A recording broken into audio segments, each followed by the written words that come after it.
Hello दोस्तों, मैं विजय कुमार मिश्रा आप लोगों का इंक इंडिया चैनल की तरफ से स्वागत करता हूं। दोस्तों, जो आग अपने अंदर आपने जला रखी है, जो आग सुलगा रखी है नीट के लिए, उसको आप सुलगाए रखिए, उसको हवा देते रहिए जब तक कि वो शोला बन के विस्फोट ना कर दे और आपका सिलेक्शन नीट में ना हो जाए। इस टर्म में इंक इंडिया चैनल पूरा डेडिकेटेड है आप लोगों का सिलेक्शन कराने के लिए। इस टर्म में फ्रेंड्स, जैसा कि हम लोग भी अपने समय पे तैयारी किए हैं, सेलेक्ट हुए हैं और ये चीज़ जानते हैं कि प्रिपरेशन के दौरान बहुत महत्व रखता है। अगर आप पास्ट ईयर के पेपर्स की तैयारी करते हैं, उसे क्या क्या बेनिफिट होते हैं ये किसी से छुपा नहीं है। स्टूडेंट्स आमतौर पर पास्ट ईयर के पेपर्स कर नहीं पाते हैं। रीज़न उसका ये होता है कि उसमें वो अगर कोई एक टॉपिक, मान लीजिए इलेक्ट्रोस्टैटिक्स कर रहे हैं, तो पास्ट ईयर्स के पेपर्स में सभी टॉपिक के क्वेश्चंस आते हैं। इसलिए, और स्टूडेंट किसी एक टॉपिक पे कंसंट्रेट होते हैं, इसलिए पास्ट ईयर्स के पेपर्स तो सब लोगों के पास होते हैं, लेकिन उसको सॉल्व बहुत कम स्टूडेंट्स करते हैं। तो इस संदर्भ में, इस कड़ी में इंक इंडिया चैनल ये चाहता है कि आप लोग पास्ट ईयर के पेपर्स को करें और जो आग आपने अपने अंदर सुलगाई हुई है उसको शोला बनाएं, ज्वालामुखी का विस्फोट करें। इस टर्म में पास्ट ईयर का जो है 2022 का पेपर हम लोग सॉल्व कर चुके हैं, उसको आप लोग देख चुके हैं और उम्मीद करता हूं कि आप लोगों के कॉन्सेप्ट भी काफ़ी हद तक क्लियर हुए होंगे। इस टर्म में आगे बढ़ते हुए अगर हम लोगों ने कम से कम 20-25 साल के पेपर ना सॉल्व किए तो उसका कोई मतलब नहीं रह जाता है, क्योंकि पेपर सॉल्व करना अपने आप में समझ लीजिए एक अमृत है। इतनी चीज़ें आपको और कहीं से नहीं मिलती जितनी पास्ट ईयर के पेपर्स करने से मिलती है। पहली चीज़, आपको पैटर्न का पता लगता है कि कौन कौन सा पैटर्न है, क्या पैटर्न चल रहा है, किस टाइप के क्वेश्चन पूछे जा रहे हैं। दूसरी चीज़, अगर आप टाइम बाउंड करके अगर आप पास्ट ईयर के पेपर करते हैं तो आपकी स्पीड मेंटेन होती है। तीसरी बात, आपकी एक्यूरेसी मेंटेन होती है। चौथी बात, आपको पता लगता है कि हम कहाँ कहाँ गलती कर रहे हैं और कहाँ हमको क्या करना चाहिए था। पांचवी चीज़, आप पास्ट ईयर के पेपर्स को करते करते आप पूरी फिजिक्स या पूरे सब्जेक्ट पे नज़र रखते हैं। तो इसलिए अगर अभी भी आप लोगों ने फिजिक्स बढ़िया से नहीं शुरू किया है या अभी फिजिक्स में आप प्रॉब्लम महसूस कर रहे हैं, तो मैं आपको यही सजेस्ट करूंगा कि आप पास्ट ईयर के पेपर करने के साथ साथ मेरे इस चैनल पे आइए और मेरे साथ साथ पास्ट ईयर के पेपर्स को सॉल्व करिए। इन पेपर्स को करने का तरीका मैं आपको बता दूं कि पहले आप अपना जब आराम करते हैं, चाय पानी पीते हैं, एंजॉय करते हैं, उस समय आप 10 क्वेश्चंस को आप देखिए कि किस तरीके से किया जाना चाहिए। जब एक बार आपको वो क्वेश्चंस पता लग जाएंगे तो उसके बाद आप साउंड को साइलेंट कर दीजिए, वॉइस हटा दीजिए और फिर अपने से सॉल्व करिए और देखिए कि आप उस तरीके से सॉल्व कर पा रहे हैं कि नहीं कर पा रहे हैं। और फिर थर्ड टाइम पे आपकी स्पीड भी मेंटेन हो जाएगी, एक्यूरेसी भी मेंटेन हो जाएगी और आपका कॉन्सेप्ट भी क्लियर हो जाएगा। तो इस टर्म में हम लोग 2022 का पेपर सॉल्व करने के बाद अब 2021 के पेपर पे आ गए हैं और इसको मैं आपके साथ साथ सॉल्व करूंगा। आप लोग देखें किस तरीके से करना चाहिए था, किस तरीके से आपको कॉन्सेप्ट रखना चाहिए था या किस तरीके से आप इसमें कॉन्सेप्ट को अप्लाई कर सकते हैं। इस टर्म में मैंने 2021 में M3 बुकलेट कोड का पेपर उठाया है और इस टर्म में आपका पहला क्वेश्चन मैं सॉल्व कर रहा हूं और पहला क्वेश्चन आप मेरे साथ साथ पढ़ सकते हैं। क्वेश्चन है, an infinitely long straight conductor carries a current of 5 ampere as shown, electron is moving with speed of 10⁵ metre per second parallel to the conductor. The perpendicular distance between the electron and conductor is 20 centimeter at an instant. Calculate the magnitude of force experienced by the electron at that instant. Friends, आपको पता होना चाहिए कि किसी भी charge particle पर force का formula होता है F=q(v)×b। ये वेक्टर फॉर्म है।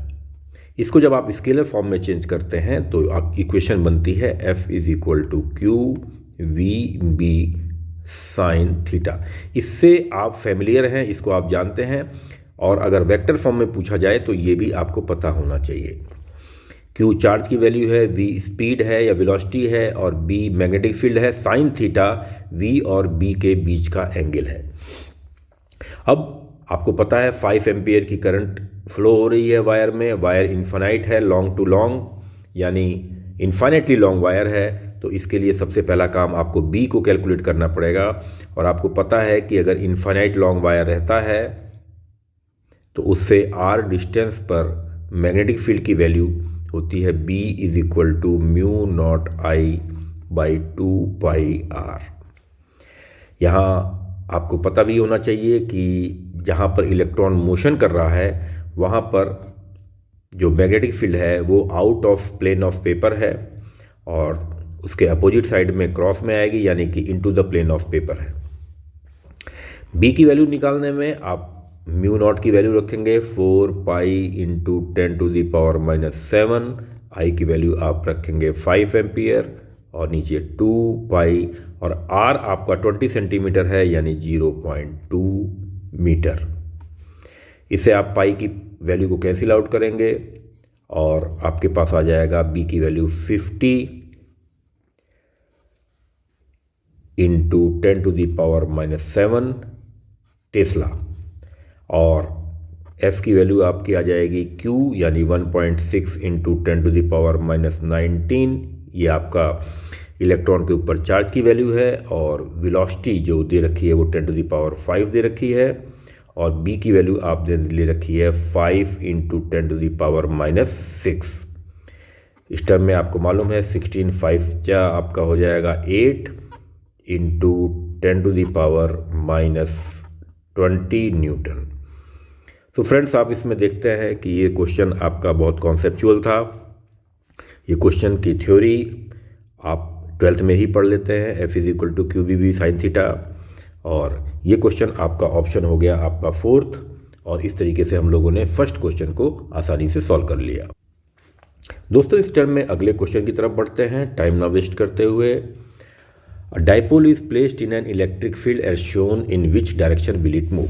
मैं आपको कुछ कॉन्सेप्ट्स के बारे में बताऊंगा कि अगर डाइपोल क्या होता है। सबसे पहले आपको पता होना चाहिए कि एक प्लस चार्ज का और एक माइनस चार्ज का जो कॉम्बिनेशन है वो डाइपोल कहलाता है। ये है डाइपोल।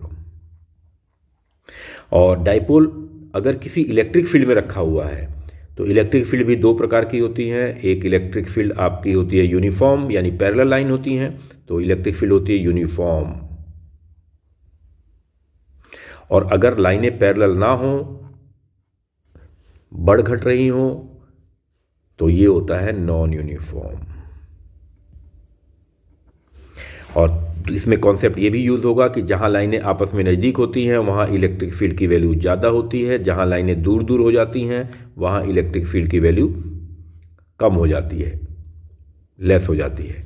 तो इस टर्म में हम देखेंगे कि जो प्लस क्यू चार्ज है वहां पर लाइनें नज़दीक हैं, यानी कि यहाँ पर इलेक्ट्रिक फील्ड ज़्यादा है, इस पॉइंट पर इलेक्ट्रिक फील्ड ज़्यादा है, और माइनस क्यू के पास इलेक्ट्रिक फील्ड कम है। इसको अलग से बनाएं, और अलग से बनाने के बाद आप देखेंगे प्लस और माइनस चार्ज में यहाँ पर इलेक्ट्रिक फील्ड ज़्यादा है और यहाँ पर इलेक्ट्रिक फील्ड कम है, तो इस पर फोर्स लगेगी इलेक्ट्रिक फील्ड की डायरेक्शन में ज़्यादा, और यहाँ पर फोर्स लगेगी अपोजिट डायरेक्शन में कम, और नेट फोर्स लग जाएगी राइट डायरेक्शन में। ये आपकी हो जाएगी नेट फोर्स, यानी आपका नेट फोर्स राइट डायरेक्शन में होगा, यानी कि टुवर्ड्स द लेफ्ट ये तो आपका कैंसिल आउट हो गया, और इसके बाद टुवर्ड्स द लेफ्ट ये भी कैंसिल आउट हो गया। अब आपके पास ऑप्शन बचा टुवर्ड्स द राइट, यानी या तो सेकंड और या तो आपका फोर्थ। आगे कहते हैं potential energy will be decrease. किसी भी सिस्टम को, किसी भी कंजर्वेटिव फोर्स वाले सिस्टम में जहाँ पर आपका कंजर्वेटिव फोर्स अप्लाई होता है, जैसे इलेक्ट्रोस्टैटिक फील्ड या फिर ग्रेविटेशनल फील्ड, वहाँ पर अगर आप किसी भी सिस्टम को अगर आप रिलैक्स कर देंगे, छोड़ देंगे, तो वो अपनी एनर्जी को डिक्रीज करना चाहता है, वो स्टेबल होना चाहता है।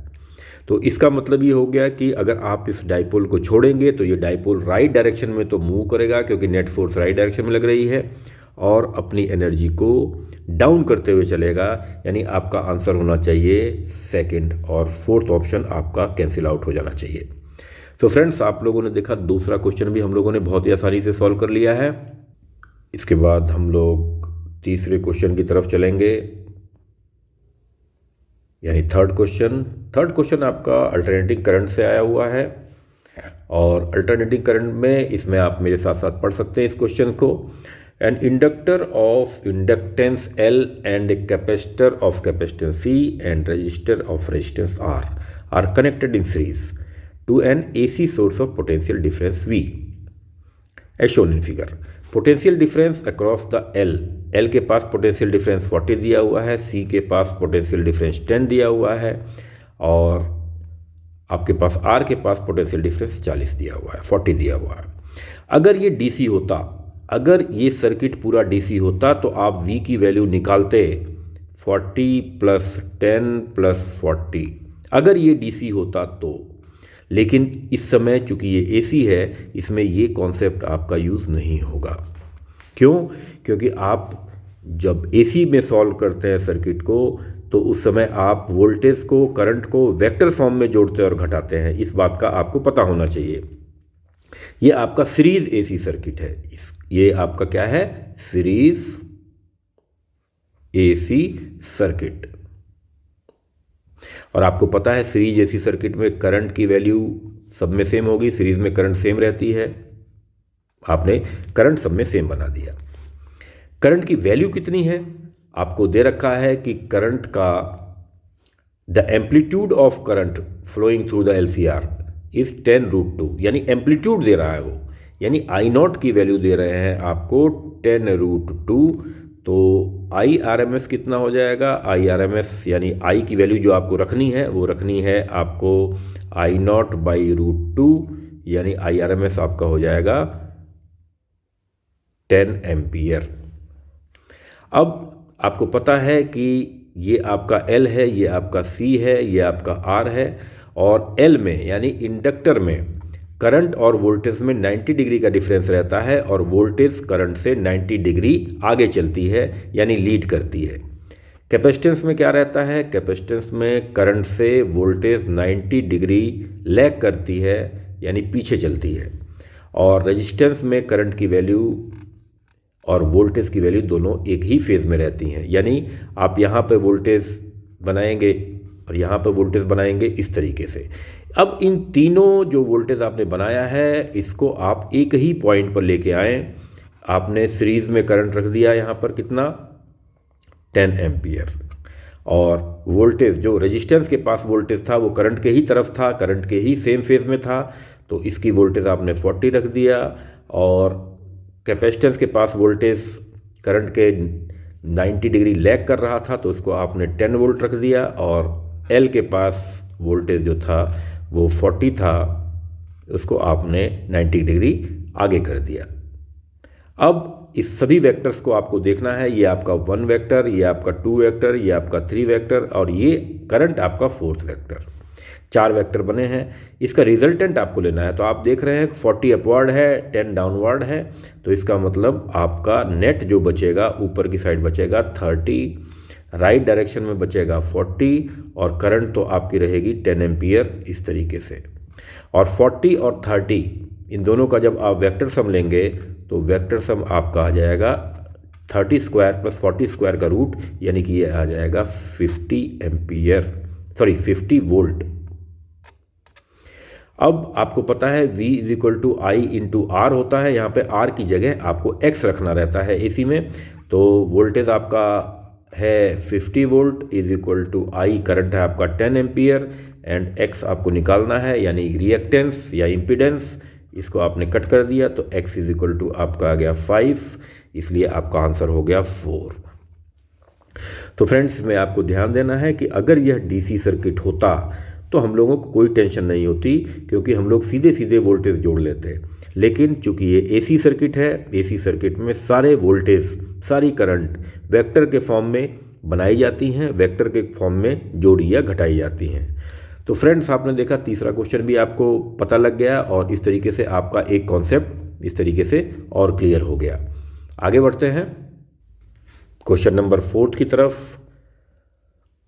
4th क्वेश्चन है, for a plane electromagnetic wave propagating in X direction, which one of the following combination gives the correct possible direction of electric field and magnetic field respectively। आपको बता दें, इलेक्ट्रोमैग्नेटिक वेव्स जो होती हैं वो magnetic field और electric field दोनों को अपने पास रखती हैं। ये आपका इलेक्ट्रिक फील्ड मान लीजिए हो गई, और मैग्नेटिक फील्ड इसे 90 डिग्री के एंगल पर चलता है मैग्नेटिक फील्ड इस तरीके से, और इसके मोशन की डायरेक्शन आगे है। आपको मैं इसमें दो कॉन्सेप्ट बताऊंगा। पहला कॉन्सेप्ट क्या है, cross product of two same vector is equal to 0। यानी कि दो अगर वेक्टर आपके पास हैं और सेम वेक्टर हैं तो उनका क्रॉस प्रोडक्ट हमेशा 0 होता है। अब इसमें आपको मैं बताऊं कि आपका जो वेव है वो आगे की साइड चल रहा है, यानी राइट डायरेक्शन में जा रहा है, एक्स की तरफ जा रहा है। यहाँ आपको मैं एक कॉन्सेप्ट को इंट्रोड्यूस कराऊंगा, पॉइंटिंग वेक्टर।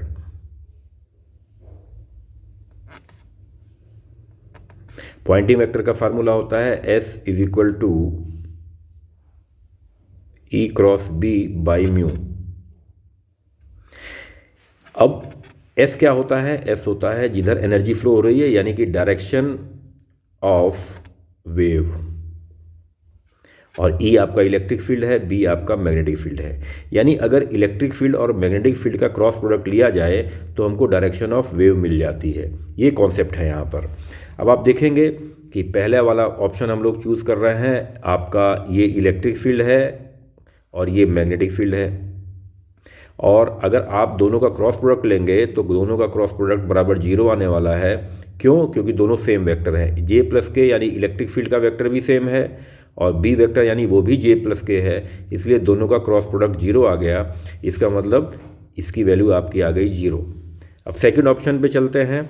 सेकंड ऑप्शन में -J प्लस के -J माइनस के, इसको थोड़ी देर में सॉल्व करते हैं। आगे देखें थर्ड ऑप्शन, J प्लस के -J प्लस के, ये पहला वेक्टर आपका इलेक्ट्रिक फील्ड का है और ये मैग्नेटिक फील्ड का है, तो J प्लस के और -J प्लस के ये दो वेक्टर भी सेम हो गए, तो इसलिए इसका क्रॉस प्रोडक्ट 0 आएगा। यहाँ पर फिर से देखें आप, ये फिर से सेम वेक्टर हैं, J प्लस के और -J प्लस के, इनका भी क्रॉस प्रोडक्ट 0 आएगा। अब केवल सेकंड को चेक करते हैं, जिसका क्रॉस प्रोडक्ट जितना भी आएगा, जैसा भी आएगा, उसी डायरेक्शन में वेव प्रोपेगेट कर रही होगी। तो अब हम लोगों को क्या करना है, कुल मिलाकर इन दोनों का क्रॉस प्रोडक्ट लेना है। ध्यान रखें, पहले वाले ऑप्शन में दोनों वेक्टर सेम हैं, इसलिए दोनों का क्रॉस प्रोडक्ट 0 होगा। दूसरे वाले वेक्टर में निकालना है, तीसरे वाले वेक्टर में सेम वेक्टर हैं तो फिर प्रोडक्ट 0 होगा, और फोर्थ में फिर सेम वेक्टर हैं तो 0 होगा। अब सेकंड ऑप्शन को ध्यान से देखते हैं, इसका क्रॉस प्रोडक्ट क्या आने वाला है, -J प्लस के, और इसका क्रॉस प्रोडक्ट आप लेंगे तो आएगा -J माइनस के। अब आप इसको ओपन करेंगे, -J cross -J plus -J cross -K plus K cross -J plus K cross -K। यहाँ पे आप देख रहे हैं K क्रॉस K की वैल्यू 0 हो जाती है, और J क्रॉस -J की वैल्यू, ये सेम वेक्टर है, इसकी वैल्यू भी 0 हो जाती है।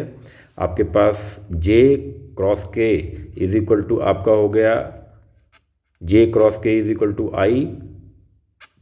यहाँ पर -J माइनस K, इसके दोनों के प्रोडक्ट आपका I आ गया, और K क्रॉस -J इसकी भी वैल्यू आपकी I आ गई, तो I plus I is equal to 2I आ गई। यानी यहाँ पर सेकंड ऑप्शन में जो क्रॉस प्रोडक्ट आप ले रहे हैं E क्रॉस B का, उसकी डायरेक्शन आपको, यानी S की डायरेक्शन आपकी आ रही है सेकंड ऑप्शन में 2I। इसका मतलब जो एनर्जी फ्लो की डायरेक्शन है वो I की तरफ है, यानी आपका वेव जो है वो X डायरेक्शन की तरफ मोशन कर रहा है। यही इसका कॉन्सेप्ट है। आपको ये फार्मूला जरूर ध्यान रखना है, इसको कहते हैं पॉइंटिंग वेक्टर या Poynting theorem. S is equal to E cross B by mu, और S बताता है आपको कि किसी भी वेव में या किसी भी इलेक्ट्रोमैग्नेटिक वेव में एनर्जी के फ्लो होने की डायरेक्शन किधर है। तो इस तरीके से आप इस क्वेश्चन को भी कर लेते हैं। आगे आपका क्वेश्चन आ जाता है fifth. A lens of large focal length and large aperture is best suited as an objective of an astronomical telescope since astronomical telescope में फ्रेंड्स आप देखते हैं कि magnification m is equal to होता है f objective upon f eyepiece. इसका मतलब f objective जितना ही ज़्यादा रहेगा उतना ही मैग्निफिकेशन आपको ज़्यादा मिलने वाला है और उतना ही चीज़ें आपको बड़ी दिखाई देंगी। इसका मतलब अगर आप अच्छा एस्ट्रोनॉमिकल टेलीस्कोप बनाना चाहते हैं तो ऑब्जेक्टिव की फोकल लेंथ को आप ज़्यादा करिए, इसको आप बढ़ा के रखिए और आईपीस की फोकल लेंथ को घटा के रखिए। ये तो पहला कॉन्सेप्ट हो गया।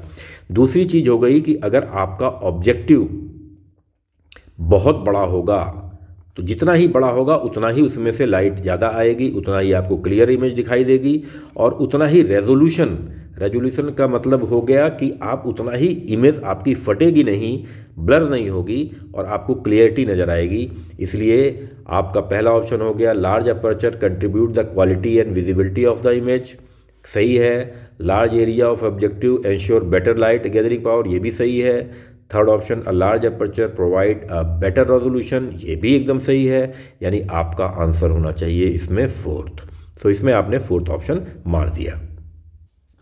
नेक्स्ट क्वेश्चन पे हम लोग चलते हैं, फिफ्थ के बाद सिक्स क्वेश्चन पे। सिक्स क्वेश्चन आपको दिया हुआ है, एक कॉलम में कुछ क्वांटिटीज दे रखी हैं और दूसरी तरफ उसका फार्मूला दे रखा है, drift velocity, electrical resistance, relaxation period, current density. तो ये फार्मूले तो आपको याद होने चाहिए और याद होगा तभी आप इसको आप टिक कर पाएंगे। वैसे मैं आपको बता दूं इसमें आपका ड्रिफ्ट वेलोसिटी का ऑप्शन आपका आर है, यानी ए का ऑप्शन आपका हो गया आर। इलेक्ट्रिकल रेजिस्टिविटी का ऑप्शन हो गया ई, क्योंकि आपको पता है कि J is equal to sigma E होता है। तो आपको इलेक्ट्रिकल रेजिस्टिविटी आपको पूछा गया है, तो ये आपका 1/ρ इज इक्वल टू सिग्मा होता है। तो इसको रखेंगे तो आपको सेम फार्मूला मिल जाएगा। तो ये ऑप्शन आप आसानी से कर देते हैं। फर्स्ट ऑप्शन इसका करेक्ट है, इसमें ज़्यादा हम लोग डिटेल में नहीं जाने वाले हैं क्योंकि ये आपका फार्मूला केवल फार्मूले रटने पे है ये क्वेश्चन आपका। आगे बढ़ते हैं हम लोग सेवंथ क्वेश्चन पर। क्वेश्चन है an electromagnetic wave of wavelength lambda is incident on A photo sensitive surface of negligible work function. एक आपके पास कोई मेटल है, फोटो सेंसिटिव मेटल, और उसके ऊपर एक इलेक्ट्रोमैग्नेटिक वेव फोटॉन्स के फॉर्म में आ रही है और जिसकी एनर्जी है एच न्यू, यानी एच न्यू या फिर एच सी बाई लैम्डा। अब इतने एनर्जी का अगर फोटोन इस पर फॉल करेगा तो लॉस क्या होगा, वर्क फंक्शन के बराबर। यानी आपने फोटोन तो इस पर गिराया है एच न्यू और ये बराबर होगा वर्क फंक्शन के लॉस के बराबर, और बची हुई एनर्जी आपको काइनेटिक एनर्जी ऑफ इलेक्ट्रॉन के फॉर्म में मिल जाएगी, यानी काइनेटिक एनर्जी ऑफ इलेक्ट्रॉन, यानी काइनेटिक एनर्जी ऑफ इलेक्ट्रॉन आप कर देंगे। अब ध्यान रखें यहाँ पर वर्क फंक्शन की डेफिनेशन में बता दूं कि वर्क फंक्शन वो एनर्जी होती है जो कि किसी फोटो सेंसिटिव मटेरियल में लॉस हो जाती है इलेक्ट्रॉन निकालने के लिए। तो ये आपका इनकमिंग फोटोन की एनर्जी है और एनर्जी कंजर्वेशन का फार्मूला आपने लगाया है, यानी आइंस्टीन इक्वेशन लगाई है, is equal to work function जो वेस्टेज है और बची हुई एनर्जी इलेक्ट्रॉन को मिल रही है काइनेटिक एनर्जी के फॉर्म में, और इलेक्ट्रॉन यहाँ से आपका काइनेटिक एनर्जी लेके बाहर भाग रहा है। और वर्क फंक्शन की वैल्यू में आपको क्वेश्चन में दिया गया है कि वर्क फंक्शन नेग्लिजिबल है, यानी आपका W की वैल्यू 0 है। यानी आपके पास इक्वेशन आ गया h nu is equal to half mv², यानी काइनेटिक एनर्जी ऑफ इलेक्ट्रॉन। लेकिन आपको पता होना चाहिए कि काइनेटिक एनर्जी को ही हम दूसरे फॉर्म में रखते हैं p²/2m। आपको अलग से मैं बता दूं, energy kinetic energy is equal to p²/2m,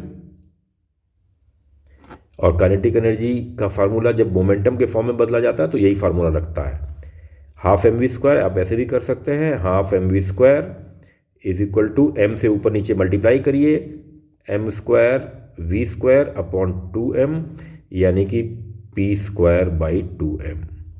तो आप देखते हैं कि आपने एच न्यू यानी H C by lambda is equal to कर दिया है पी स्क्वायर बाई 2m, या इससे आपका आ जाएगा P इज इक्वल टू या P square is equal to twice M H C by lambda. और आपको पता है कि डी ब्रॉगली वेवलेंथ की इक्वेशन होती है lambda is equal to H upon P.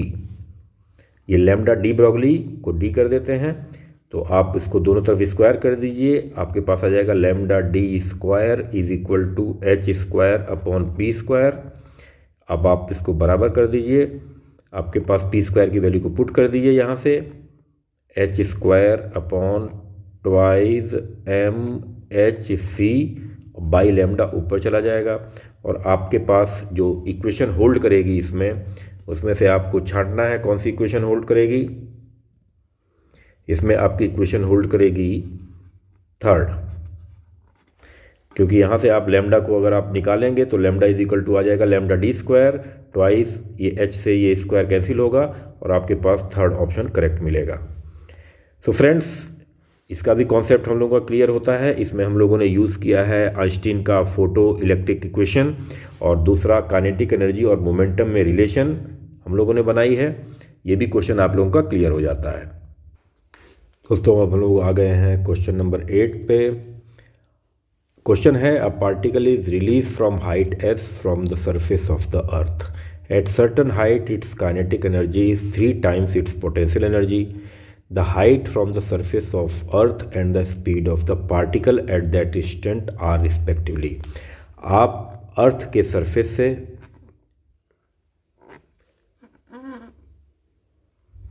s distance पे, यहाँ s डिस्टेंस पे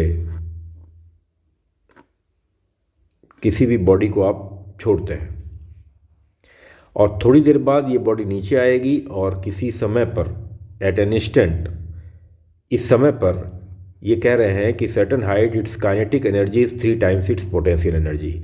यहाँ पर काइनेटिक एनर्जी वो 3 times है इसके पोटेंशियल एनर्जी की। आप देखें कि इसके पास टोटल एनर्जी कितनी थी। जब ये सबसे मैक्सिमम हाइट पे था, यानी इस पोजीशन पे था, इस समय इसकी टोटल एनर्जी थी, सपोज करिए mg और s। और इस समय आप देखेंगे टोटल एनर्जी कितना होगी इस पोजीशन पे, यानी सेकंड पोजीशन पे जब वो आ गया तो इस समय इसकी टोटल एनर्जी हो गई kinetic energy plus potential energy, ये होनी चाहिए टोटल शुरुआत वाली एनर्जी की, यानी mgs के। लेकिन ये कह रहे हैं कि इस समय इसकी काइनेटिक एनर्जी 3 गुना है पोटेंशियल एनर्जी की, यानी कि 3pe है और plus pe is equal to mgs, यानी 4 potential energy is equal to mgs। लेकिन अगर ये ज़मीन से मान लीजिए इस समय h हाइट पर है तो इस समय तो इसकी पोटेंशियल एनर्जी होनी चाहिए mgh, यानी 4 into mgh should be equal to mgs। अब आप m से g से कैंसिल आउट कर दीजिए, h इज इक्वल टू आपका आ गया s/4, यानी कि उस समय पार्टिकल सेकंड पोजीशन पे पार्टिकल h हाइट पे है जहां s is equal to s/4, यानी आपका या तो ऑप्शन फर्स्ट सही है और या तो ऑप्शन फोर्थ सही है। आगे पूछे हैं कि and the speed of the particle. अब काइनेटिक एनर्जी निकाल लीजिए।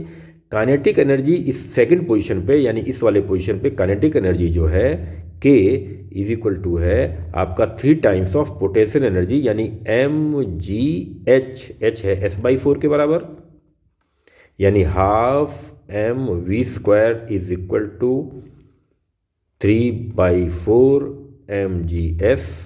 m से आपका m कैंसिल आउट हुआ और v² इज इक्वल टू हो गया 3/2 gs और v इज इक्वल टू आ गया आपका स्क्वायर रूट ऑफ 3/2 gs, यानी आपका आंसर हो गया फोर्थ और फर्स्ट ऑप्शन आपने कट कर दिया। इसको आप डायमेंशन से भी चेक कर सकते थे। अगर 2 ऑप्शन आपको मिल रहे हैं, अगर आपने s/4 निकाल लिया है तो आप सेकंड ऑप्शन आप डायमेंशन से चेक कर सकते थे कि क्या इसकी डायमेंशन स्पीड की या वेलोसिटी की डायमेंशन से मैच खा रही है कि नहीं खा रही है। ये भी एक तरीका इसका हो सकता था। अब क्वेश्चन हम लोग 9th पे पहुंचने वाले हैं। 9th क्वेश्चन, नाइन्थ क्वेश्चन में आपका स्क्रू गेज का प्रॉब्लम है। Screw gauge given the following reading when used to measure the diameter of a wire. Main scale reading 0 mm, circular scale reading 52 division. ध्यान रखें फ्रेंड्स कि ये आपका screw gauge का जो इसमें फिगर है वो आपको पेपर में नहीं दिया था, ये मैंने इसमें ऐड किया है ताकि आप लोगों का कॉन्सेप्ट क्लियर हो सके। इसको थोड़ा मैग्नीफाई करके देखते हैं। ये आपका मेन स्केल है,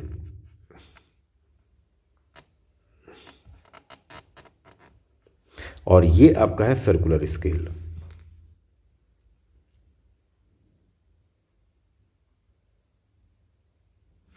मेन स्केल में आपको पता है कि जब एक राउंड, अगर आपका ये जो सर्कुलर स्केल है एक राउंड जब लेगा, यानी एक चक्कर ये मारता है, तो ये आगे या पीछे एक खाना चलता है, यानी पिच के बराबर चलता है। यानी कि आप ये कह सकते हैं कि जब ये एक राउंड लेगा या एक चक्कर मारेगा तो ये पिच के बराबर आगे या पीछे चलता है, और मेन स्केल की रीडिंग जो होती है वो पिच के बराबर होती है। अब इनका क्वेश्चन है कि मेन स्केल की रीडिंग 0 है, यानी इसका मतलब आपका जो एक्चुअल पोजीशन आ रही है इस तरीके से आ रही है। आपका जो सर्कुलर स्केल है वो इस तरीके से है, ये छुपा हुआ है अंदर जिसको मैंने दिखा दिया है, और यहाँ पर आपका 0 है, यानी मेन स्केल की रीडिंग 0 आ रही है।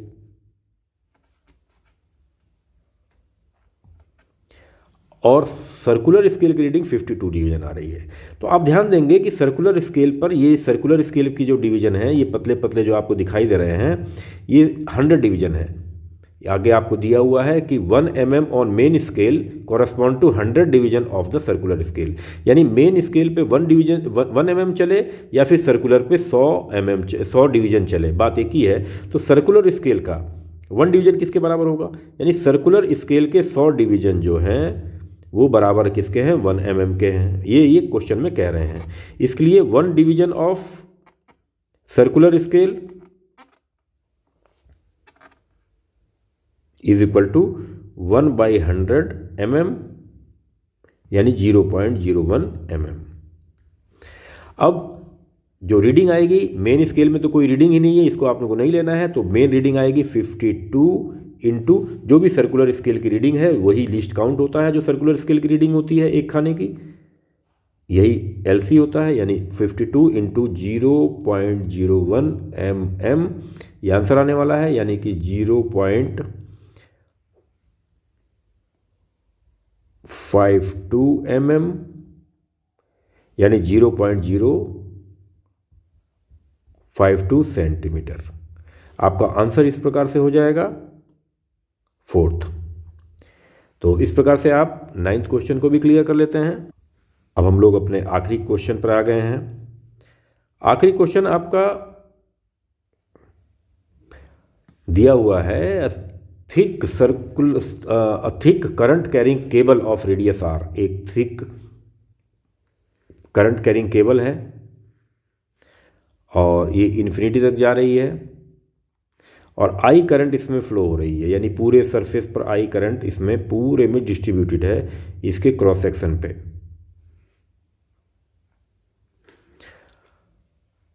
The variation of magnetic field, इससे जब हम लोग सेंटर से आगे बढ़ेंगे तो मैग्नेटिक फील्ड किस प्रकार से वेरी करेगी।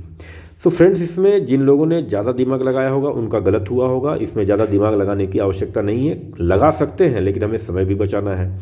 आपको एक चीज़ तो पता होनी चाहिए कि जब इस वायर से हम ज़्यादा दूर जाएंगे, जब डिस्टेंस हम लोग ज़्यादा बढ़ाते चले जाएंगे, तो ये तो कन्फर्म है मैग्नेटिक फील्ड घटता चला जाएगा, ये तो कन्फर्म है। ऐसा नहीं है कि आप किसी लाइट के बल्ब से आप दूर होते चले जाएंगे तो लाइट बढ़ती चली जाएगी, लाइट कम ही होती चली जाएगी। किसी भी जो सोर्स है उससे अगर आप दूर जाते हैं तो वैल्यू घटती ही चली जाती है। तो इससे भी अगर दूर आप जाते हैं तो मैग्नेटिक फील्ड की वैल्यू घटेगी ही। तो चलिए पहले क्वेश्चन पे, पहले वाले ऑप्शन पे विचार करते हैं। यहाँ पे क्वेश्चन है कि R बढ़ता जा रहा है और आप देख रहे हैं मैग्नेटिक फील्ड R जैसे जैसे दूर आप जाते जा रहे हैं, R बढ़ाते जा रहे हैं, वैसे वैसे मैग्नेटिक फील्ड बढ़ता चला जा रहा है। तो पहला ऑप्शन आपका गलत हो गया। दूसरा ऑप्शन भी यही कह रहा है कि जैसे जैसे आप R बढ़ाते जाते हैं वैसे वैसे आपकी B की डिस्टेंस, यानी जैसे जैसे दूरी बढ़ाते जाते हैं R आर बढ़ता जाता है, दूर होते जाते हैं, वैसे वैसे मैग्नेटिक फील्ड आपका बढ़ता चला जा रहा है। ये भी ऑप्शन आपका गलत हो गया। और फोर्थ ऑप्शन को देखें, जिस तरीके से आप आर को बढ़ा रहे हैं उस तरीके से मैग्नेटिक फील्ड बढ़ रहा है और एक समय आने पे कांस्टेंट हो जा रहा है, यानी वायर से आप एक समय ऐसा है कि कुछ दूर जाने पर मैग्नेटिक फील्ड कांस्टेंट है, वो घट ही नहीं रहा है, आप कितना भी दूर चले जाइए, ये भी गलत हो गया। तो ऑप्शन आपका केवल बचता है थर्ड। इसको वैसे भी प्रूफ कर सकते हैं, लेकिन सबसे आसान तरीका यही है। तो फ्रेंड्स, हम लोगों ने देखा कि 10 क्वेश्चंस हम लोग किस तरीके से कॉन्सेप्ट क्लियरेंस के साथ हम लोग कंप्लीट किए। फ्रेंड्स, इस तरीके से आप लोग रिवाइज करते रहिए, क्वेश्चंस को देखते रहिए, उसमें आए हुए कॉन्सेप्ट को अपने कॉन्सेप्ट के साथ मैच कराते रहिए। आप लोगों का सिलेक्शन जरूर होगा, मेरा ये वादा है। इंक इंडिया की तरफ से आपका एक बार फिर से धन्यवाद करता हूँ मैं। Okay, thanks.